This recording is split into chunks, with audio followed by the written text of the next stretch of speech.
A white woman tried to snatch back her first-class seat, refusing to believe a black woman could belong there. But what happened next silenced the world. From a mid-air confrontation to a United Nations speech, she turned humiliation into global impact. The gentle hum of jet engines pulsed through the cabin like a lullaby, soft and constant, as Maya Carter exhaled slowly and leaned back into her first-class seat. She had chosen 1A deliberately, not just for the view, though the sunset pouring gold and rose across the tarmac was breathtaking, but because she had earned it. This seat was a quiet victory after a relentless week of boardroom battles and contract negotiations. She turned slightly toward the window, letting the evening light warm her face. At 34, Maya wasn't just a CEO. She was a force, a tech visionary, a black woman who'd built her empire from the ground up in a world that never made room for her. But today she had made her own room, and she had paid for it in full. A flight attendant approached, her tone friendly and professional. "Sparkling water, Miss Carter?" Maya nodded with a soft smile. "Thank you." The glass was cool in her hand, the bubbles crisp against her lips. This was the quiet before the storm. She could feel it. Not just the turbulence of flight, but the tension that followed her everywhere. A tension that came with success in a skin society too often dismissed. She adjusted the silk scarf at her neck, the scent of fresh linen and coffee wafting faintly through the cabin. Around her, passengers murmured softly. First-class travelers wrapped in their worlds of emails, designer headphones, and unread hardcovers. Until it happened. The cabin door swung open with a metallic click. Heels clacked confidently down the aisle, and then a voice, sharp, entitled, unmistakable. "This is a mistake," the woman announced to no one in particular, her blonde hair swaying with indignation. "There's no way seat 1A isn't mine." Maya didn't need to turn. She already knew. She glanced up, her eyes meeting the woman's. Tall, late 40s, drenched in status. The kind of woman who moved through airports like she owned the air itself. Beside her stood a quieter companion, a brunette who looked more like an assistant than a friend. "Evelyn," the brunette whispered. "Maybe it's just a mix-up." But Evelyn wasn't listening. She was already narrowing her gaze at Maya. "JMIM," her voice lowering into something cold and familiar. "Excuse me," she said, inching closer. "I think you're in my seat." Maya folded her notebook calmly, her fingers never trembling. "I'm in 1A, she said simply. "Booked it weeks ago." Evelyn smiled, but it wasn't kind. It was the sort of smile designed to remind you who she thought she was. "I'm a gold tier member," she said, flaunting her badge of privilege. "This seat always goes to me." Maya didn't blink. And yet, here I am. Tension thickened in the cabin. Nearby passengers stiffened. The silence wasn't empty, it was charged. The kind of silence that spoke volumes. Some looked away, others peeked from behind book covers. They knew what this was. They had seen it before. Maya had too. A flight attendant appeared, young and clearly nervous. "Is there a problem?" Evelyn jumped at the opportunity. "Yes, this woman is in my seat. I've flown this airline for years. I always get 1A. The attendant turned to Maya, who handed over her boarding pass without a word. He scanned it quickly, eyes darting between the screen and Maya's face. "This is the correct seat," he confirmed softly. "Miss Carter is in the right place." Evelyn's mouth twitched. "She must have upgraded last minute," she muttered. "People do that." Maya's voice, when it came, was calm. Too calm. "I didn't. And even if I had, that would still make it my seat." Evelyn's smile cracked. The attendant shifted uncomfortably. The air had grown heavy, not just with tension, but with something deeper, something uglier. "Perhaps," Evelyn began, choosing her words like weapons, "you'd be more comfortable in another seat. Business class, maybe?" Maya set her briefcase down and stood, not to yield, but to draw a line. "I'm perfectly comfortable right here," she said, voice unwavering. "I paid for this seat. I'm not moving." Her words were quiet, but they rang like a bell in the hushed cabin. For a moment, Evelyn was speechless. Her companion tugged at her arm, murmuring something pleading. But Evelyn wouldn't back down. "You don't understand who I am," she hissed. "This isn't about you." Maya's eyes didn't flinch. "Oh, but it is." The attendant cleared his throat. "Ma'am, we can't ask Miss Carter to move. If you have a concern, please speak to our supervisor." Evelyn glared at him. I will, she snapped, grabbing her purse and storming to the front. Her companion followed, casting Maya an apologetic glance. As the cabin settled once more, Maya sat back down, fingers resting lightly on her notebook. She felt the weight of 100 eyes, some supportive, others uncertain. She didn't care. She'd been underestimated before, dismissed, challenged. But she had never and would never for back down. The seat wasn't just a seat. It was a symbol of arrival, of ownership, of power claimed without apology. And Maya Carter wasn't giving it up. The silence in the first-class cabin was no longer neutral. It pulsed with unspoken tension. Maya sat upright, composed but fully aware. She could still feel the sting of Evelyn's glare even after the woman had stormed off. The other passengers had returned to their books and tablets, but their eyes hadn't strayed far. They had witnessed something, and though no one said it, Maya knew it had stirred something deep. A few minutes later, the cabin door opened again. The hum of the engines continued, but footsteps cut through it, crisp, deliberate. Greg, the flight attendant, returned with a different expression this time. Behind him walked a woman in a sharp navy blue uniform, every inch of her posture projecting authority. "Miss Carter," Greg began gently, "this is Deborah Lane, our flight supervisor." Maya closed her notebook and met Deborah's eyes with calm grace. "Of course," she said. Deborah nodded politely. "Miss Carter, I want to apologize for any disruption you've experienced. We're doing everything we can to address it." Maya tilted her head. "Thank you. But I believe I've already done what was needed." I stood my ground. Just as Deborah was about to respond, Evelyn returned. Her entrance was quiet, but her presence was thunderous. She no longer looked confident. She looked determined. Behind her eyes was something else now. Desperation, maybe. Fury cloaked in false civility. "This is ridiculous," she said, folding her arms. "I've flown this airline for 20 years. Platinum elite. I've never been treated like this." Deborah kept her tone measured. "Ma'am, we've confirmed that Miss Carter is in the correct seat. We cannot displace a paying passenger, regardless of status level." "You call this service?" Evelyn spat. "You're protecting someone who clearly doesn't belong here." Maya's jaw tightened. Her voice, when it came, was clear and lethal. "Say it," she said, her tone soft as silk but sharp as glass. "Go ahead, say what you're really thinking." Evelyn blinked, caught off guard. She didn't speak. Couldn't. The silence roared louder than words ever could. "I think we're done here," Maya said. Deborah nodded firmly. "Yes, we are." She turned to Evelyn. "Ma'am, please return to your assigned seat. Any further disruption will be formally reported." Evelyn's face flushed deep crimson. "This isn't over," she hissed. But for everyone watching, it already was. She turned and marched down the aisle again, this time slower, heavier, defeated. As she vanished behind the curtain, Maya let out a long breath she hadn't realized she was holding. She didn't smile. Not yet.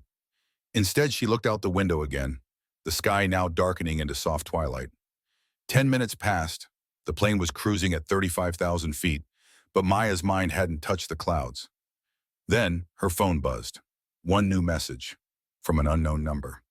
She hesitated for a second, then tapped the notification. "Miss Carter, this is Deborah Lane. I wanted to personally thank you again. Corporate has been informed, and I can assure you we're taking it seriously. Your professionalism set an example for everyone watching." Maya read the message twice. Her hands moved quickly, typing a reply. "Thank you, Deborah. It shouldn't have happened. But I'm glad you're acknowledging it. Maybe next time, someone else won't have to fight for what they've already earned." She hit send, and just as she set the phone down, it buzzed again. But this time it wasn't a message. It was a call. Unknown number. She picked it up. "Maya Carter speaking." A smooth, professional voice came through. "Miss Carter, this is Jordan Matthews. I'm the managing partner at Matthews & Co. Apologies for the cold call. I know you're mid-flight, but I had to reach out." Maya frowned slightly. "That's quite the coincidence." Jordan chuckled. "You could say that. Let's just say your name has been making waves, not just in business, but in leadership." Maya stayed quiet, listening. "Your upcoming international partnership has caught our attention," Jordan continued. "And the way you handled that situation earlier, Inspiring. We represent a number of high-profile clients across tech and global enterprise. We'd like to offer our services, legal guidance, IP protection, strategic expansion support. Maya sat up straighter. This wasn't flattery. This was serious interest. I'm listening, she said carefully. You've built something powerful, Jordan said. But as you rise, so will the challenges. Public scrutiny, legal risks, acquisition threats. Our job is to help you stay 10 steps ahead and protect everything you've worked for. Maya didn't respond immediately. Her mind flashed with images. Meetings, long nights, missed birthdays, boardroom showdowns, everything it took to build her company from nothing. And now this, a top-tier law firm wanting to partner with her? This confrontation with Evelyn? It had sparked something she hadn't expected, not just resistance, respect. Send me a proposal, she said. We'll set up a meeting. Already in motion, Jordan said. And Miss Carter, congratulations. This deal you're closing, it's only the beginning. The call ended. The screen went black. The hum of the plane returned to the forefront. But everything had changed. Maya leaned back, gaze steady. She looked across the cabin, her eyes settling on the seat Evelyn had once believed was hers by default. No one gives you power. You take it, and you keep it. Maya hadn't just held her ground today. She had expanded it, and tomorrow the world would know. By the time Maya's flight landed, the incident was already viral. Someone had recorded the confrontation from a few rows back. Just a few minutes of sharp dialogue, Evelyn's entitlement, and Maya's quiet but immovable stance. The video, posted anonymously, had exploded across Twitter and Instagram within hours. The caption was simple. Black CEO stands her ground after entitled woman demands her seat in first class. This is how you handle racism with grace. By the time Maya stepped into the terminal, her phone was a storm of notifications. Miss Carter, please see attached. Your video has over 4.3 million views on X and Instagram Reels combined. From her publicist. We've received 12 interview requests in the last two hours. CNN, Bloomberg, TechCrunch. From her assistant. Congrats on keeping it classy. Your leadership was powerful. From a former mentor she hadn't spoken to in years. Maya scrolled in silence, walking through the terminal as the buzz swelled around her. Her face was everywhere now. Not just as a businesswoman, but as a symbol. She paused in front of a floor-to-ceiling window. The city skyline gleaming in the distance. The sun had dipped below the horizon, casting the world in that quiet electric blue that only came after a long day. And yet, Maya felt more awake than ever. Her mind was clear, sharp, focused. This wasn't about just defending a seat anymore. It was about the conversation the world was finally having because of it. Injustice hadn't just knocked on her door. It had tried to take what she paid for, what she built, what she earned, and when she didn't flinch, the world noticed. This was her moment, and she would not waste it. Within 48 hours, Maya's inbox was flooded with media requests. Some were predictable, tech magazines wanting a quote, business insiders wanting a breakdown of her next move. But others were surprising. A national morning show wanted to fly her in for a live interview. And the Washington Post requested a personal op-ed on leadership, race, and resilience.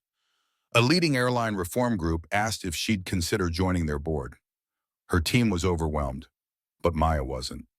We'll answer every request, she told her assistant, even the ones we turned down. Make sure they know we're listening. She didn't want to be just a trending topic. She wanted to create a wave, one that wouldn't disappear after 48 hours. So she wrote the op-ed. Every word poured from her like fire laced with steel. I didn't raise my voice on that flight, but I didn't lower my head either, because the seat I sat in wasn't a gift, it was earned.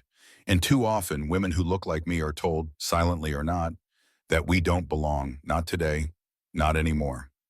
The piece went viral in less than 6 hours. Forbes reposted it. Melinda Gates retweeted it. Thousands of women, black, brown, first generation, immigrant, left comments. Thank you for standing up so we can sit down in peace. This is why representation matters. You didn't just defend yourself, you defended all of us. But Maya wasn't done. Behind the scenes, she was building something far more powerful than a viral moment. I want a task force, she told Jordan Matthews during a video call 2 days later. I want real, actionable change. Not just for my industry, but for travel, for business, for anywhere this kind of bias shows up. Jordan leaned forward, clearly intrigued. You're thinking long-term? I'm thinking legacy, Maya said. I want corporate accountability. I want diversity audits. I want training programs that don't just check boxes, but challenge cultures. Jordan nodded. We can make that happen, and we'll protect every step you take.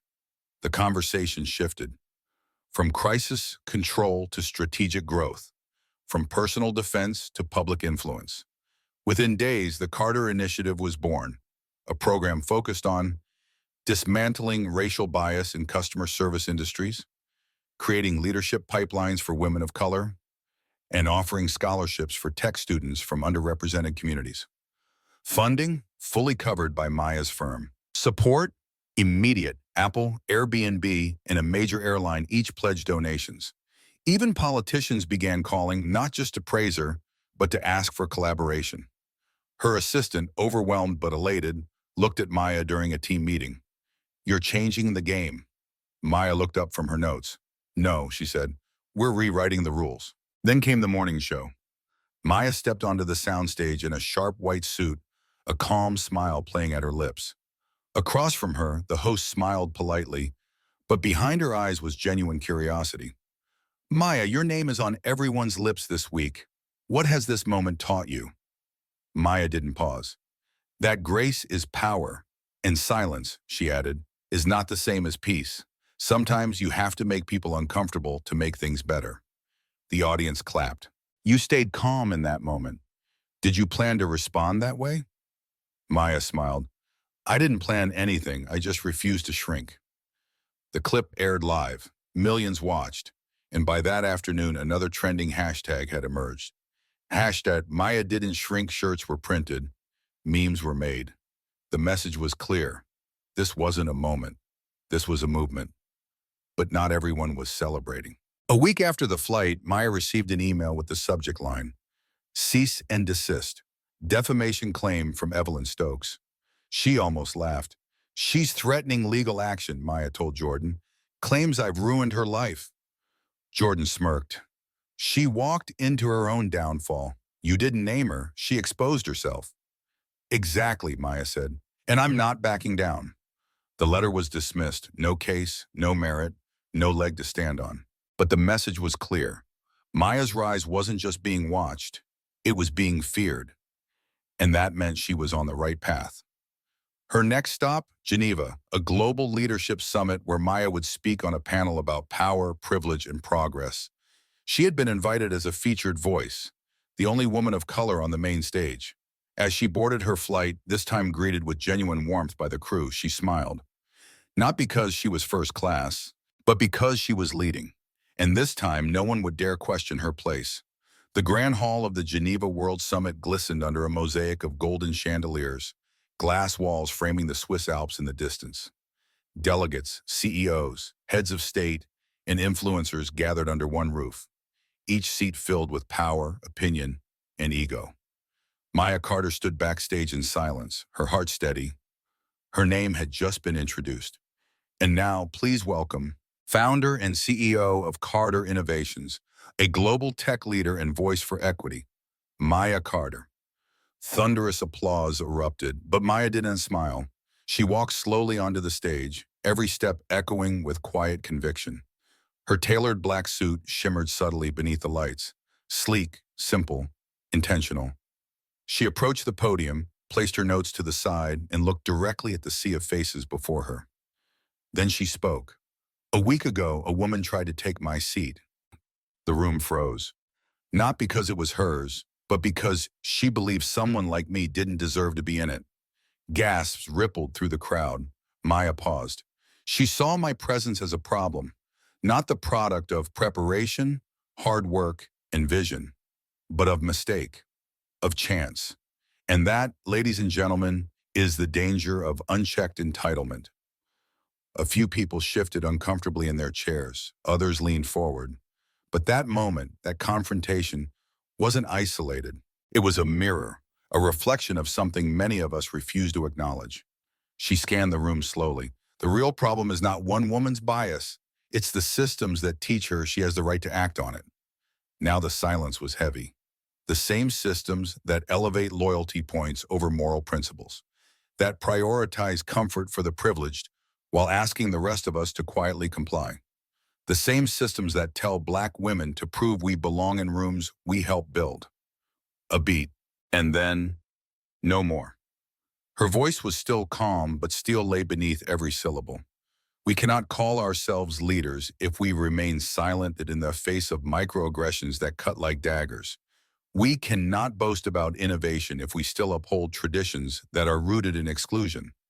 Progress is not just about what we build, it's about who we build it for.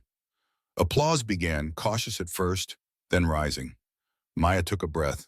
This past week, I was offered interviews, partnerships, legal counsel, even funding, all because I refused to move. But what about the thousands of others who don't get cameras, who are told to move and do because they're too exhausted to fight again? The crowd fell quiet once more. This is not about a seat on a plane. It's about a seat at the table, in boardrooms, in governments, in leadership. Then she leaned slightly forward, her voice low but intense. We are not asking for space. We are taking it, and we are not waiting for permission. This time the applause was immediate, and it didn't stop. When she stepped away from the podium, Maya didn't bask in the standing ovation. She simply walked off stage, her eyes already focused on what came next. After the panel, a swarm of journalists approached her. Cameras flashed, mics extended, dozens of questions flew. Maya, how do you define leadership in today's world? Do you plan to run for office? What would you say to young girls of color watching you right now? Maya answered only one.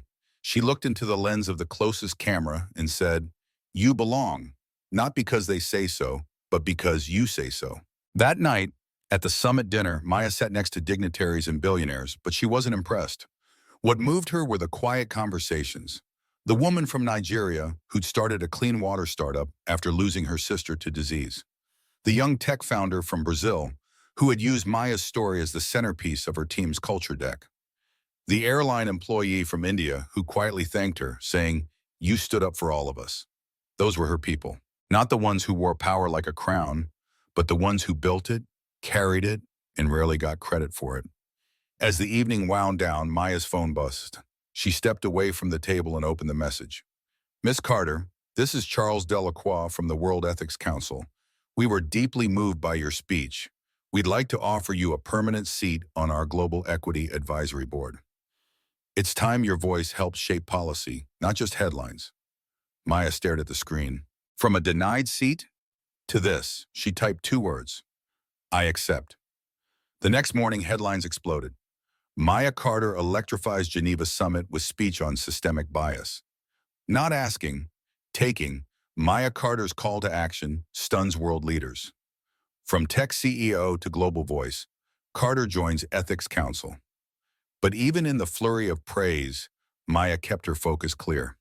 She met with her legal team, expanded her initiative staff, brought on new partners, launched a training series for corporations on power-conscious customer service. And quietly, she funded a think tank to research racial bias in artificial intelligence, because if tech was the future, she wanted it to serve everyone. Maya was done reacting. She was now architecting. A few days later, she received an unexpected letter in the mail, handwritten, folded carefully in a white envelope, from Evelyn Stokes. "Miss Carter, I've watched what happened, what you did with it. I don't expect forgiveness. I'm still unpacking my part in all of it. But I wanted to say this: I didn't see you clearly that day. Now I can't stop seeing you everywhere. And maybe that's exactly what was needed." Evelyn, Maya stared at the words for a long time. No apology, not really, but maybe that was okay. She folded the letter and tucked it away. Not because she forgave, but because she had far more important things to carry now. 3 months had passed since that fateful flight. Yet the ripple effects hadn't slowed. They had only deepened, spread wider, and found new soil to take root. Maya Carter sat in her corner office at Carter Innovation's new global headquarters, a sleek, glass-wrapped tower rising above downtown San Francisco. Her name now stood atop the building, etched in metal and meaning. But Maya didn't look out the window. Not today. She was staring at a handwritten letter on her desk, one she had received the night before. It was from a high school student in Detroit. Miss Carter, I saw your speech at the summit. I'm 17. I've never seen someone who looks like me talk like that in front of the world. I've decided to apply for the STEM program you started. Maybe I don't have to shrink anymore either. Sincerely, Amira Johnson. Maya read it 3 times. Then she stood, walked to the large corkboard by her bookshelf, and pinned the letter beside dozens of others. Thank you notes, scholarship essays, letters from single mothers, young coders, startup founders, and even flight attendants from that very airline. This was no longer just a story.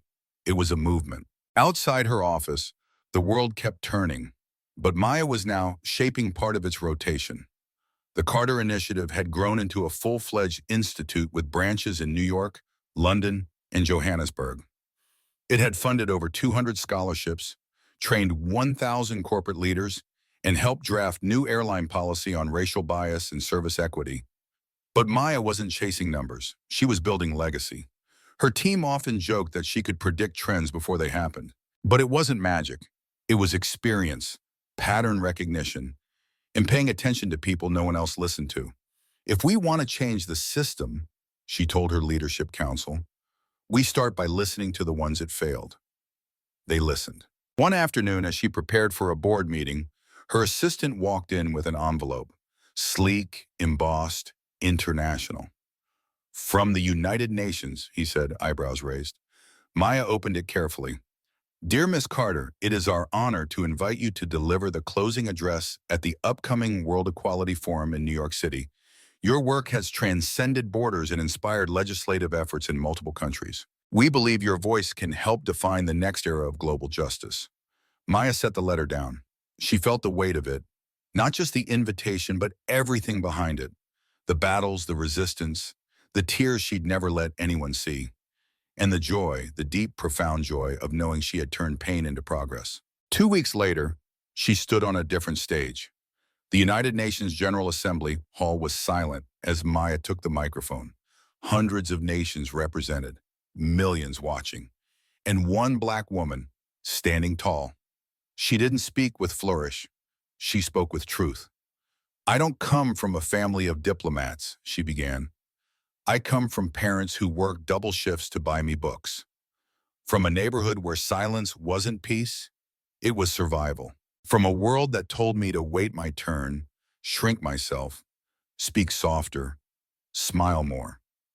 But I didn't, because every time someone tried to move me out of my place, they just made me stronger. She looked across the vast chamber, faces young and old, hopeful and hardened. Justice isn't a destination, she said. It's a daily decision. Equity isn't a policy, it's a practice. And respect isn't earned by silence. It's earned by standing tall in rooms that never expected to hear your voice. I am not asking you to give women like me a seat. I am asking you to build a world where we don't have to fight for it in the first place. When she finished, there was no applause at first, just silence. Then, a wave, a standing ovation that rose from the ground floor to the balconies. And this time, Maya smiled. Later that night, as she walked alone along the edge of Central Park, she reflected not on the spotlight, but on the shadows she had walked through to reach it. She remembered being the only black girl in her computer science class, the way investors used to ask if she really owned her company, the meetings where she was mistaken for an assistant, or worse, ignored entirely. But she also remembered her mother's voice in the kitchen. You don't need to shout, baby. Your presence is loud enough. She had carried those words like armor, and now she was using them to arm others. Back in San Francisco, her office was filled with light the next morning. A reporter from Fortune had come for an interview. Maya, she asked, voice hesitant, you've done so much, so fast. What drives you now? Maya thought for a moment. Then she answered slowly, legacy, but not the kind they put on buildings. The kind you see in someone else's courage to speak up. In the moment, a girl realizes she doesn't need permission. In the way, silence becomes strength, and strength becomes action. The reporter was quiet, scribbling furiously. Final question, she said. What would you tell that woman from the plane if she were sitting here now? Maya didn't blink. Thank you, she said. You tried to move me, but all you did was launch me. And with that, Maya Carter closed her notebook, stood up, and walked into her next meeting. No apologies, no compromises, no turning back. Because the seat she fought for was never just a seat. It was a starting line. And now the race to rewrite history was well underway.